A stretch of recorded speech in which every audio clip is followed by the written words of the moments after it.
This episode of the Red Bull Rant is brought to you by the fine people that support us through patreon.com/Red Bull Rant. Head on over there to support us and get exclusive content when we fucking feel like it. We want to send a special thanks to Chris Adamick, the Maeve Dartinez, Pierre, Eddie Delecto, and Jeremiah Dempster. As always, thanks, guys. This is the Red Bull Rant podcast. If you aren't expecting adult language, why even bother listening?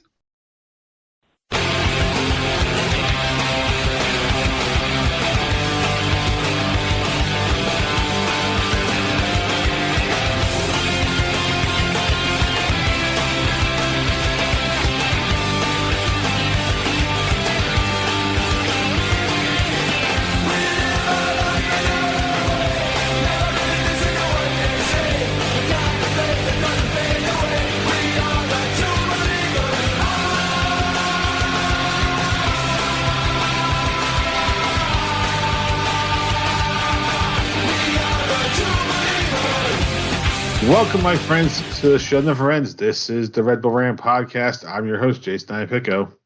I'm Truman.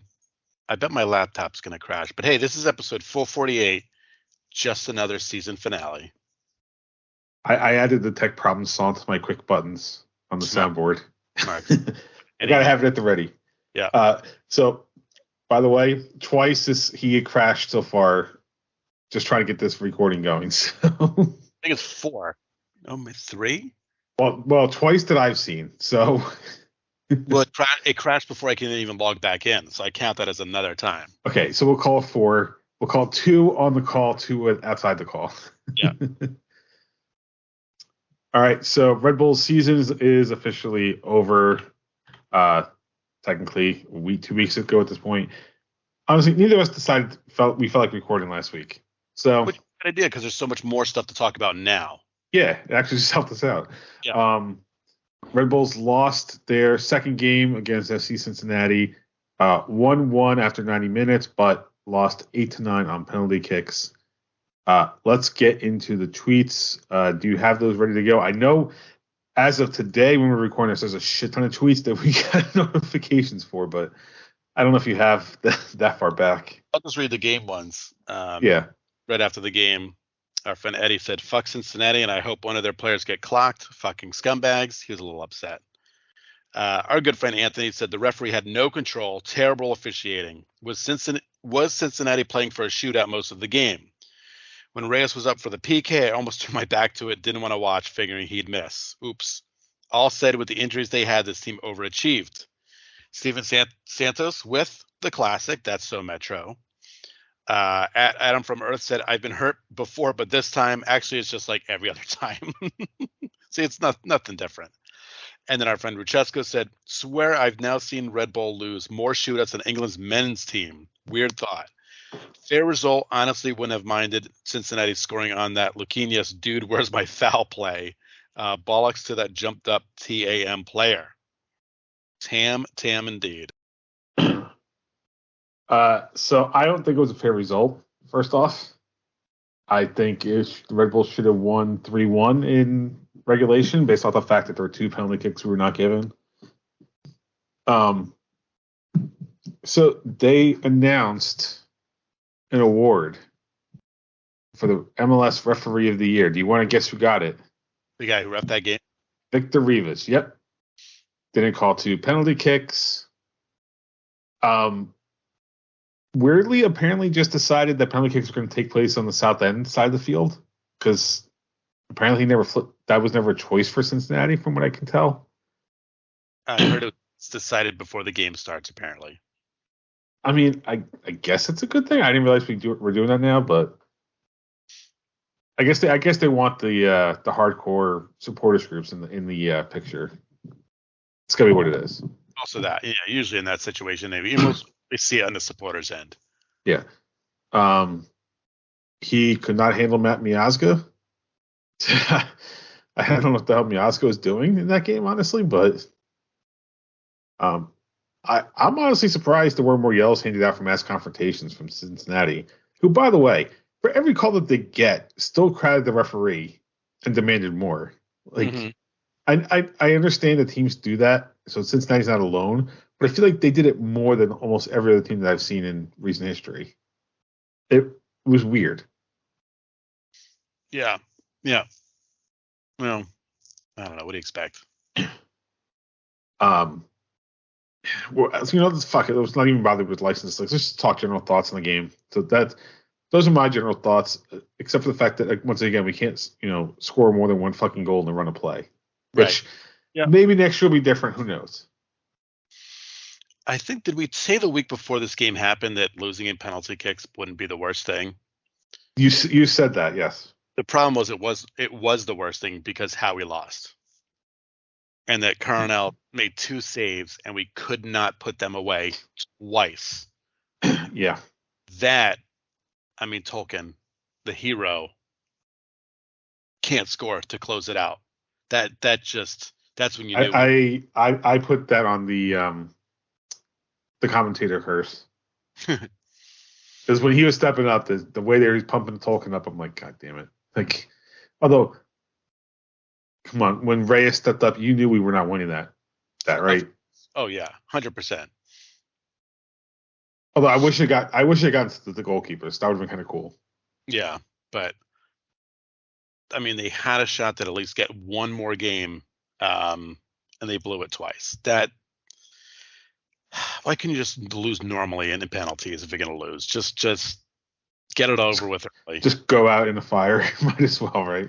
They just wanted to prolong the pain over and over and over again. Hope that kills you. But proving yet again that Carlos Carnell is an excellent goalkeeper and probably the MVP of this team, honestly. If it's not Tolkien, I think it's him.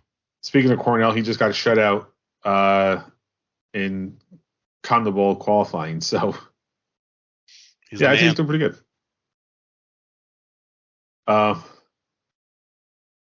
There's something I was going to talk about this game, but I can't remember what the hell it was off the top of my head.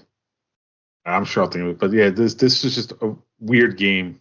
I have no idea why we didn't have Victor Rivas go to the monitor for either of those penalty kicks.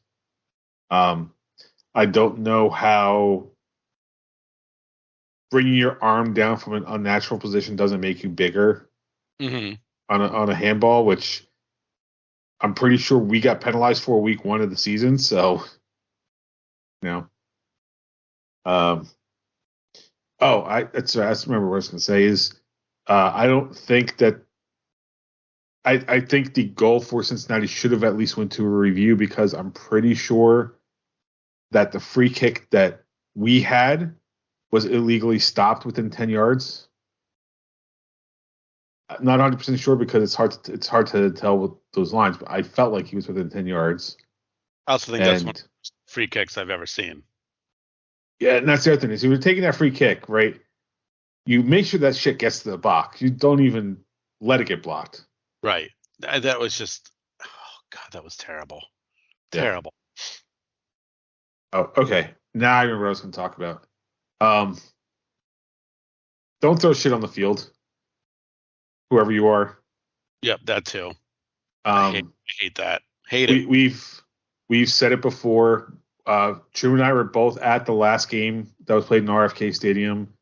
And at that point, a flare was thrown, and it wasn't onto the field, but it was thrown from where the supporters were down onto the lower level. Mm-hmm. And we called out the fans at that point. I'm going to call the fans out again. Don't do shit like that. I don't care if FC Cincinnati players are being complete fucking assholes and dicks and trolling us. Be the better people. Yeah. Yeah. Don't be like fans of other teams, for the love of God. We want to be better than them. Although, how much are we in the heads of Cincinnati? Because they win that game, and their response is, and think about it, 9 out of their 11 players are at midfield. They all rush our side of the field instead of going in the opposite direction and to celebrate with their fans. Mm-hmm. And just how much in the heads are we of that team?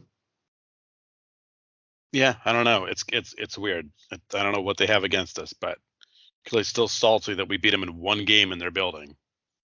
God forbid. It's like the U.S. Open Cup is like rent-free in their heads for the rest of their lives. Yeah. Any other thoughts on the Cincy game, or should we just move on? We can move on. It's just, I mean, again, it was not unexpected. It's just, again, the way they get knocked out of the playoffs just drives you absolutely batshit crazy. Bad plays, bad mistakes, and fucking penalty kicks, buddy. Ugh. Upsetting. All right. So Red Bulls did not really waste time in doing some offseason moves. Nothing on the player side, but Troy Lesane, his contract was not renewed, so he will not be coaching the team next year. And when we were talking about it, I think this would have been like right before the 3-game stretch that we needed to make the playoffs. At least I remember thinking that he didn't, at that point, deserve the chance, only because I didn't think he'd done enough to prove that, he deserved a second year. After the making the playoffs, maybe I would have softened if we won the Cincinnati series and maybe one other game, but I just feel like this, and it's not necessarily fair to Lesane, but I feel like him sticking around is just a continuation of the shit that's been going wrong since Armas took over in 2019. So, I feel like he was an unfortunate victim of circumstances in that respect. It sucks. I hope he does well somewhere else. You were kind of dealt a shit hand in terms of when you became interim manager and who you had on the team. And in fairness, you did take us from near the bottom of the East to the playoffs, so at least you have that going for you. You want me to read the couple tweets that we got about this too? Yeah. Just our friend Eddie saying, I feel bad because this feels like Carnell all over again, but I think reluctantly it's necessary to reset. Unfortunately, Schneider stops that full reset of the hive mind taking place. I really do appreciate what Troy did because I don't think others could do it. But hopefully he lands somewhere where the cards aren't fully stacked against him. Now my happy feelings, good fucking Ridditz Hamlet. And then Paul said, honestly, really upset. I get why we sacked him because we are supposed to be spending a lot of money at this transfer window. But he is the reason we made playoffs, and with the lack of support he got, he did a fantastic job. This entire project has been restarted to give him a season, and we would have done even better. So you see this with every team and every sport. It's usually once one of the, like, the general manager goes, usually the coach goes with them, right? It's rare when the coach sticks around. So except this time the general manager didn't leave. Right, but I think once Dennis Hamlet went, then they're like, okay, we won't keep, kind of the other guys around and do a, right, it's not, like we said, it's not a full reset, it's a half reset. Yeah. So, that being said, I'm kind of done with the press. I think I've talked about that before. It has not won this team any championships. I think it's time to give something else a try. The press does a great job keeping you in games. Most of these games they were close, but I mean, has it worked yet? No, it hasn't. The press only works if you have an offense that can score early. That's really what it comes down to. Mm-hmm. Right, because as you know, they're going to be gassed in the second half. Yeah, you need the other team to be chasing a goal or two to make it work. Right. That's what it comes down to. Right. And I don't know. It has not been a formula to win for this team. So I think we got to try something new at this point. They really do. Let's not keep running Wildcat. The weird thing is, I think, I honestly believe this. If 2018 Jesse Marsh doesn't leave, or Chris Armas doesn't outcoach himself, I think we had a shot of winning the cup that year. That 1 year only, though. I think we had like just the right mixture of players on that team to make it work. It's just the guy who put it together decided he was done after, well, not done, but he decided there was a greener pasture as an assistant coach after half a year. And the assistant who took over decided the playoffs were the best time to start changing shit up. Yeah, that worked out great too. To get to what Eddie was talking about in terms of Cornell and how he thought this was the same. I don't really think this is similar to Cornell. Right? Cornell was the interim coach. He wasn't even given the chance to finish the year. Right? If everybody remembers, they signed Struber, I think, like 3 months before the season was over. Mm-hmm. And the only reason he didn't come in early was because of visa. They had Struber coach the fucking playoff loss against Columbus that year. Yeah, it was weird. So not Cornell, whatever his name is, Cornell. Cornell didn't really even get the same shot. So I don't know if we can say it's a good idea or a good comparison point. I feel like Lassane got a more genuine opportunity at it than Cornell did. Now, Cornell, in his first year with St. Louis, looked like he was doing great, and then all of a sudden, the second half of the year kind of went off the edge, and they bat out pretty early in the playoffs. But yeah. I don't know. Anyway, so yeah, Dennis Hamlet's gone. I think I said it was about 5 years too late, but two rumored people, though, that might be joining the team. First is, I'll go with the one that seems to be a little more solid, and that's Emil Forsberg, who would be coming from RB Leipzig.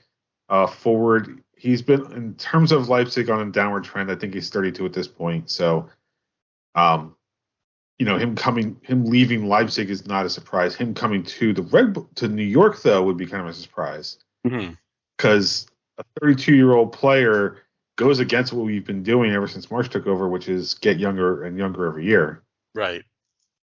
But honestly, even if he doesn't come in and score 10 goals a year, I think this would actually be a good signing. Because one thing we've said is that youth is great, but you need veterans around them to teach them. And this is a guy who could probably teach the younger kids how it's done. Maybe not Tom Barlow. Well, I don't know. Honestly, I think if Barlow's not gone this year, then there's no hope for next year. We're not in a full rebuild, because why else would he be around? But a veteran presence, a real true veteran presence, is something we haven't had since the Jesse Marsh years. It would be surprising, refreshing. The second name, which I'm not, based on what I've seen, I don't think it's it's much less likely to happen, because the only sources I've seen so far about this have been German sources. Sandro Schwartz as the new manager. And if you don't know him, that's fine. I haven't heard of him until he got brought up. So he's been coaching since 2011. Has a few gaps here in terms of when he's coaching teams. So the big assignments that he has coached Mainz 05 from, I think that's Germany, right? Yeah, German club. Unfortunately, he did not have a great run with them over 2 years. I think when he was there, they actually got demoted. Dynamo Moscow, which is if you're coaching there and you don't win the league, apparently something's wrong with you. So, and Hertha BSC, who I'm not sure if they got demoted or not either, but his overall coaching record, not great. A minus 17 goal difference over 331 matches, and only winning 37% of the time. So sounds perfect for this team.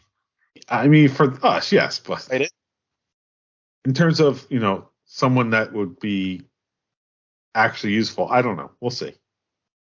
Those are both rumors right now. Although supposedly Emil Forsberg has a verbal agreement for a contract, so who knows? Any thoughts on those rumors? I don't really know who either of those guys are, so I don't really care that much until things become more solid and then I start researching them. Sorry, Emil Forsberg. Unless you're Peter Forsberg, I don't know who you are. Yeah, no. Right. With that, it's time to talk about Gotham FC. And boy, you know what? I got one thing for them. And I just realized that as much as I thought I was playing something that was not going through Skype. Uh, just assume I had played Queens. We are the champions right here, because they went from bottom of the league in 2022 to NWSL champions in 2023. What a great story to this team. There's Yes. more deserving to win a championship than what this team has been through. And to do it in Ali Krieger's last game ever. Yep. To do it 2-1 victory with their goalkeeper literally getting sent off right before stoppage time starts in the second half because of a Dagso infraction. Yeah, it's such a big accomplishment. And listen, I mention the scores every week.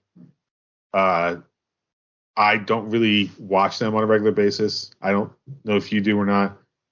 I mention it because I think it's important to talk that they're mentioned. I've spoke about it before. There is a podcast. Now I got to double check because I can't remember the exact name. Soccer Over Gotham podcast. So if you are interested, go listen to them because I'm sure their episode, their latest episode is great considering that they won. But for the players, I think especially the fans that have been around this team since they came back into the NWSL, that have kind of suffered through some really bad years. Suffered through the sky, so many bad sky blue. Yeah. They play at the Somerset Patriots ballpark, and then at Rutgers, and then you just know all the horrible things going on behind the scenes. Just poor facilities, poor coaching, poor management, poor everything. To change the brand name and to move into an actual stadium, I think clearly made just a world of difference. And then to finish it off with a championship, it's I feel like if the Jets had ever won a Super Bowl, I would just, I don't know. I know if the Jets ever make it to a Super Bowl, I'm taking the next day off because I don't think I can handle either way what happens. But that's right, win or loss. But I can only imagine if the Jets had made it to the Super Bowl that's how the Gotham FC fans, like the diehard fans that have been there through all of it, feel. And it's probably the same thing that happened when the Red Bulls won their first Shield, about that catharsis moment of, hey, we finally have achieved something. And just shout out to the fans who went out to the game. Yeah. And I will say this because I think we were talking about this in our little chat group about why the game was played there and not one of the team's home stadiums. I think the biggest reason is you're playing in San Diego, right? So you're playing in a warm climate no matter what. But it's for the attention of the women's game entirely. And you could bring more fans that are maybe not fans of these two teams, but fans of those players. As we know, the women's national team gets a large attendance almost everywhere they go. I think that was the point, that fans could come and watch them play no matter who they rooted for in the league. I think it just made for a better environment, I think, for those teams too. Yeah, I mean, I'm sure Portland would have been fine. Like, Seattle. Rainer, Seattle. Right, Seattle. But like they have a great fan base, and again, I'll say Portland has a great fan base, but I think that was the right choice, was being in San Diego. Yeah, I mean, I think also part of that would have been scheduling because the Seahawks, I think they were on the road that week, but you never would have known, right? That's Red Bulls. You never knew if they're going to be in the playoffs, and for a league that's growing, a neutral site probably does make things easier. Yeah. And as much as the stadium was not completely full, I think that was a really great turnout, and it probably helped that the build up to the game, it was all about Megan Rapinoe and Ali Krieger one last time against each other, because it was for both of them, it was their last game. Yeah. So that plus neutral site, I think, just was like a perfect storm that worked for NWSL. The only thing that kind of hurt was the fact that Megan Rapinoe went down very early in that game with a non-contact injury and just couldn't finish. I think it was within the first 5 or 10 minutes she was just done. And it's a sucky way to end a career like Rapinoe's in terms of what she's accomplished for not just the U.S. women's team, but in advancing women's soccer as a whole. Yeah, she definitely doesn't have to hang her head over leaving a game like that early. Yeah, she's done. Yeah, but once again, congratulations to the Gotham FC players, the fans, anybody that's listening to the show that's been around that team and cared about it. To be there like every game since they came back into the NWSL, you deserve the feeling of winning that title. Yeah, absolutely. Someone had to win in that stadium, and it's been them and Red Bull too. Yeah, it's kind of weird that the three occupants, the team, the senior Red Bulls team is not the one that won a title. Yeah. All right. With that, it is time for the Red Bull F1 update. And box now, box for hard. Stay out. Fuck! What tire. I feel like that could have applied to last night or this morning, depending on where you were. I mean, we're just going to talk about Vegas, even though the race hasn't happened yet. But we got, what did we get? 12 minutes of a free practice? What was it? 9. 9 minutes of one practice, and that was it. Well, at least, hold on. 9 televised, because apparently they did have a session that wasn't, at least in the United States, wasn't televised. First of all, the spectacle that is this whole thing with team introductions. You have seen the top of the main building with the F1 logo, and it's all like lights up and yep, change. I saw that. Good Lord. It's completely bananas. Just wait until the actual race. Well, no one's going to be up for it, unfortunately. But let's get to that and hold on. We're getting there. The free practice one ends in 9 minutes because what is a manhole cover pretty much exploded. And that was it. Right under a car. Keep these drivers up to like 2 a.m. to do a free practice. I mean, insane. I don't know what they were thinking there. That was a bad decision. Well, 2:30 a.m. I don't think it was 2:30 a.m. local time is when that happened. Was it? Let's find out. Because I think it was, because that's everything. If you're following Red Bull Racing on Twitter, it's exactly what they were saying, and they weren't tweeting for the Eastern Standard Time. Either way, it was completely silly. It made no sense to do it. 15 hours ago, as of when we're recording this, is when the post went up on the F1 website. So let's see. That would have been. So yeah, it would have ended at like 4:30 a.m. Eastern time. So that finishes at roughly 1:30 in the morning local time. Insane decision. So they better hope and pray it doesn't happen during qualifying or the race. But I mean, you and I were just talking. The race is going to start at 1 a.m. in Eastern time. Yeah, it's 1 a.m. Eastern time, 10 p.m. Vegas time. Which makes zero sense that we're on the East Coast and a game that's taking place in North America. It's 1 a.m. It's batshit crazy. I mean, if they really want to do this, like you and I were saying, 6 p.m. local time. Pitch black out. It's pitch black. Or even if it's not pitch black, it's enough that the lights still have the impact you want it to have. Yep. And you could add a 9 o'clock race. A 9 o'clock race here, that would have been fine. Fine. I think part of it is also what time it is in Europe, right? Because a 1 a.m. Eastern start time would be 6 a.m. in England. Well, I'm going to tell you. Add on to that for Europe. That's what I'm going to tell you. I'm going to say, fuck that shit. Because no other race matters that they race here. I mean, most of the other ones are in the daytime. And no one's adjusting the schedule for us when they're racing at midnight in Australia. No, they're not. Or the other, across the world where it's crazy times for us. So why do we have to adjust everybody else? It makes zero sense to be so late. Crazy. I honestly think this is just that they wanted to be so dark at the lights in Vegas do something, which it was only 9 minutes. But I felt like those 9 minutes, I didn't actually see much of Vegas except for the Sphere. That's the only thing I really saw. Because they can't get close enough with the helicopter for the Strip, apparently. So, I don't know. They also talked about it when it gets cold at night, that's going to have effect on the tires, too.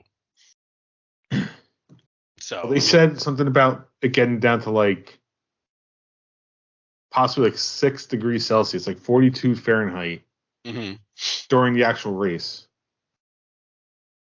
Yeah, so I mean that's another experiment of what that's going to be like on these cars. Yeah. I don't know. It's like a real shit show. I know the locals absolutely despise it. I know the hotels they've blacked out windows so you can't look down upon the track. Per F1's request, as far as I know. Yeah, I mean all this kind of crazy crap. They were slashing ticket prices because they had to get people in the stands. It's been a disaster. Hopefully they improve next year. I think it is a cool place to have a race. But that's because we don't live in Las Vegas. There's another 9 years with it, so right. But the race better be great because everything else is shaping up to be a disaster. The Sphere, by the way, the way it's supposed to play into the Grand Prix is to have live live standings, like live positions. They're talking about displaying the helmets of the racers, a few other things. So they're going to use it for something come actual race day. Also, I don't know if you heard this, but from what I saw from watching is that they can't use blinking. No sign's going to blinking blue. I think it's like blue, yellow, and red lights on any red, yellow, green, because those are the three that they use for the flags, right? And they have the boards every so often for like when it's a red or yellow flag, they have the boards that way in case you miss the flag itself. Right. So yeah, the Sphere itself cannot really blink because otherwise it's going to cause a problem. It has to be a flash. If it's a steady color, I think it's okay, but it just can't be a flash light. And that's just the Sphere. I mean, the other places around as it drives around too. But I think the Sphere is the worst offender. I mean, that thing is literally a light sphere. So that thing is completely bananas. Hey, Knicks and Rangers fans, if you ever want to know where your money went. Yeah, right. No kidding. All right. With that, it is time for the dumping ground. I'm the trash man. Go ahead, Jay. I'm not. Go ahead. What, we're gonna talk about the Jets? Is that what you're getting at? No. Oh no. I thought you were just start riffing about Everton getting docked 10 points. Oh yeah, I could do that. Listen, Everton got docked 10 points for basically losing 19 million pounds more than it was allowed to lose in between 2019 and 2022, I think. Yeah. Which I think is harsh. If you want to tell me there's a points deduction at some point, fine, I get it. 10 points I feel like is almost trying to send a message to somebody. But for me, the bullshit is that Everton have had one charge against them. Man City are at like 110. And nothing has happened to Man City. No. Yeah. And as far as Man City's, the earliest one for Man City predates the one for Everton. Mm-hmm. And I get it's easier to investigate 1 versus 100, but still, I mean, they'll never get in trouble because all the money involved in those top. They won't. I don't know if they intentionally timed it when they did because of the international break, but I don't think they realized that Everton's next game is at home against Manchester United, and the moment a single call seems suspicious, that stadium is going to boo the ever-loving shit out of the rest of the game. Oh, yeah. And I'm not kidding. I know it's going to happen. The first time any questionable call comes up, or maybe any questionable call the rest of the year comes up, it's going to be they do not want us in the Premier League. Like, They just gave all Everton fans the us against the world chip. Yep, the reason, the excuse, right? And they're definitely going to use it. It's like, well, we got this new stadium, but they don't want us to be in the Premier League with it.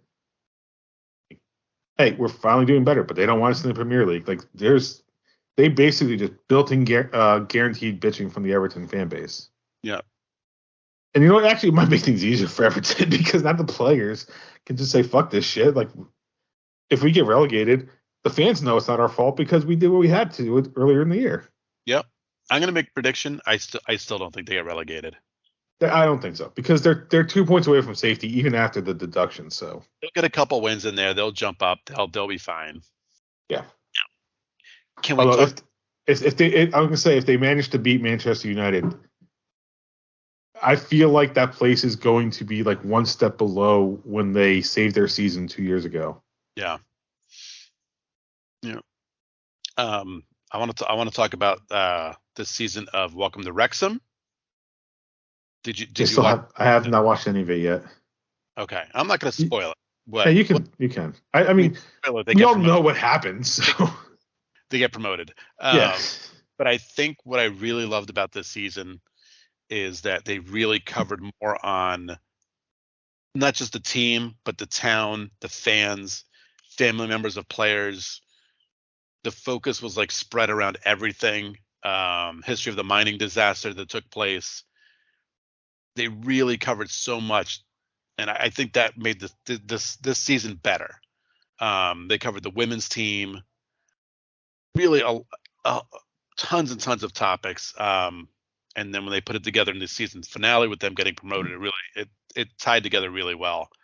And of course, as you know, they already announced season 3. Season 3 is interesting because I believe they are in second place in the league right now. Yeah, they're doing decent. I don't remember what exactly. Let's see. They're in the early. I mean, it's early. Obviously, it's not even December, but they are in a automatic promotion spot right now, which is pretty cool. They are second. They are 5 points off of first. Mm-hmm. And 1 point away from they're 1 point inside the automatic spot because I think it's the top 3. Yep. Because they don't do the playoff, right, for League 2? They do. There is a playoff. Oh, then I'm not sure. Oh, I guess 1 and 2 get it, and then the next 4 playoff. Is that how that works? It's I believe top 3 promotion, and then a 4th team goes up. Oh, okay. Then yeah, they're within that right now.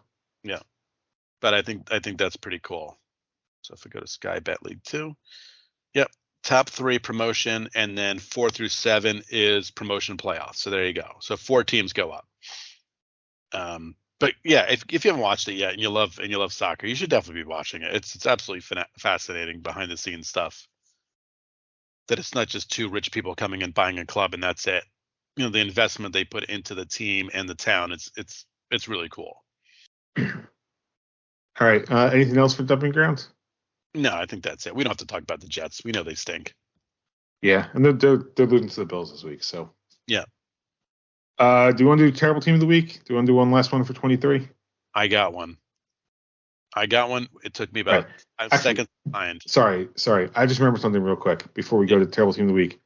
U.S. men's team is playing meaningful games.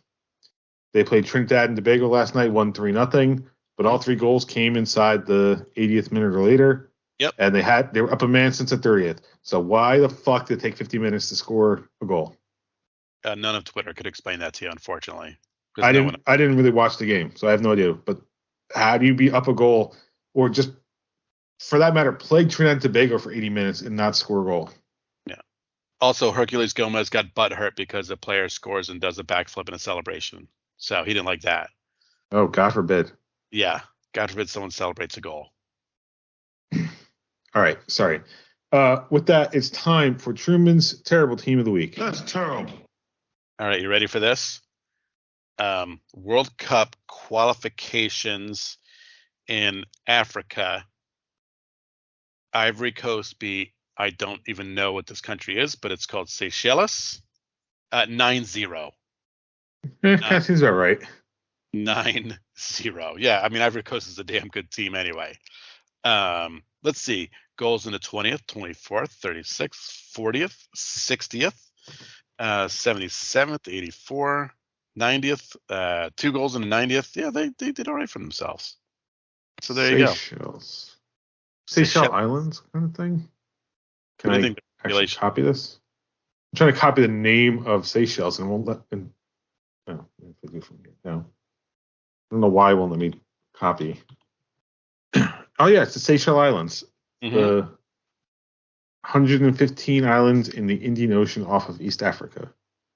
Which, okay, so I can see their population here, right? So relatively small. Yep, 100,000 people population. Yep. So yeah, that doesn't surprise me. Ivory Coast beat them that bad. Oops.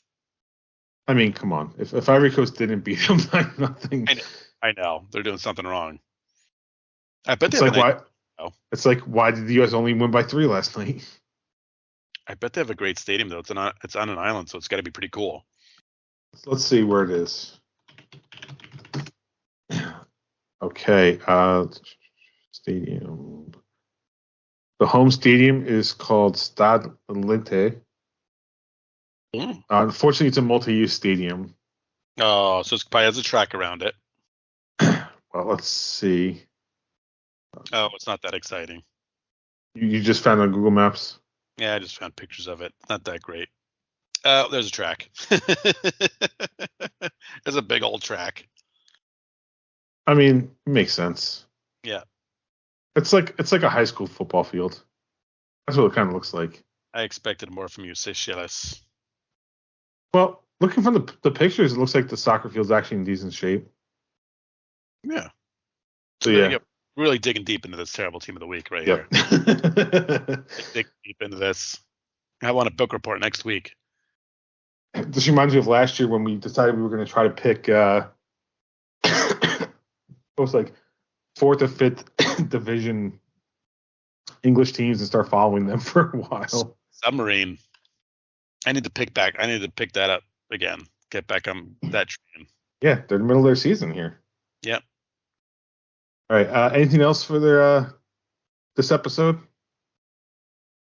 It's going to be an interesting shakeup. I guess. It has to be an interesting offseason for this team. It has to be, or it's a colossal failure. Agree? I mean, yeah. It's you've now officially won a playoff game, right? Yeah. And you're gonna shake up the front office, shake up the team. Therefore, you must at least win a second round, if not a third, for it to be considered a progress. And the general manager has admitted that the Red Bull fans are right and that this has not been working. So you need to win. You need to win in order to prove that you're doing your job. So I think before next season starts, we need 3, I would say, big wow moments, right? And obviously a head coach, and I'm hoping like 2 players, big wows, and whoever replaces Dennis Champ, I guess, is an like actual designated player, maybe. Yes. So I think a success in the offseason is 3 wow moments. A wow moment is not getting another manager no one's ever heard of. Or Emil Forsberg. Because then we're just right back to where we were before. Being an experienced manager with some kind of track record of winning. I don't care where the winning is, anywhere. And that's step number 1. And then getting a couple good players in here to score goals. Yep. So I don't know when we're going to record again at this point because there's probably not going to be much news before the end of the year. Maybe some of those special episodes we've been talking about we'll do. Yeah. Do them for Patreon first and then like a week later for everybody else. Yeah. So we'll see. All right. So for now, this is maybe the last time you guys hear from us in 2023. Yeah. We'll see. But for Truman and myself, this was episode 448 of the Red Bull Rant. Thank you guys for tuning in. We'll see you next year. Yeah, see you in 2024, suckers.